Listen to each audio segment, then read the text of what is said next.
السلام عليكم داوديال soo dhawaada kuna soo dhawaada sheeko xiiso badan misana ka qoslin doonto waan hubaa sheekadan haddii aad murugaysan tahay xitaa way ka qoslin doontaa balse inta aan u gudagalin sheekada waxaan ka codsanayaa inaad subscribe saarto YouTube channelka haddii ay tahay markii kugu horeysay ee na soo booqato daawadayaal sheekada maanta aan idin hayo waxay u dhacaysaa sida tan hooyo waayeel ah ayaa wiilkeeda uu ku maqnaa qurbaha waxay damacday inay gabar fiican u raadiso magaalada ay markaas ku noolayd nasiib wanaag gabar fiican oo qurux badan ayay heshay oo ay arrinkii u soo bandhigtay waxay u sheegtay in wiilkeeda uu qurbaha ku maqan yahay waxayna tustay sawiradiisa gabadhii way ka heshay wiilkuna aad ayuu u shidnaa kadib hooyadii ayaa weydiisay gabadha oo ku tiri hooyo ka waran qurbaha ma u raaci oo Suudaan ma kula noolaan kartaa gabadhii inta isbedeshay ayay tiri Suudaan ma kula noolaan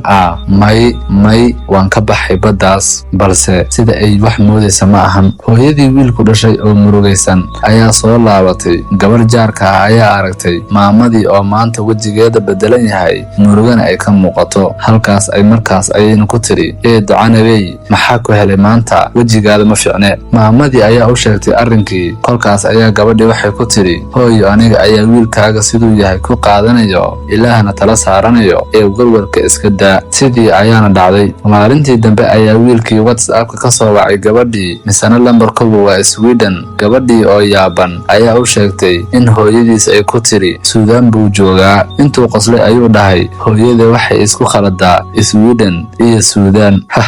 balse daawadayaal wax yar kadib gabadhii hore ee wiilka soo diiday markii ay maqashay arrinta ilaa hadda way calaacashaa calafkii ay ku ciyaartay haddaba nuxurka sheekadan maanta aan u soo qaaday maxay tahay weligaa wax aadan ka fiirsanin ha samaynin oo fursadaha noocan oo kalenta ha iska baajinin inkastoo calafku uu cajiib yahay oo qofka Ilaahay kuu qoray aad waayinin balse haddana waxaa jirto sababo aad ku waayeyso qof noloshaada wax ka bedeli lahaa ama adigu jacayl fara badan ku siin lahaa daawadayaal inta aan sheekadan sheeko lamid aan ku kulmi doono waxaan idinka tagayaa asalaamu calaykum waraxmatullaahi wabarakaatuh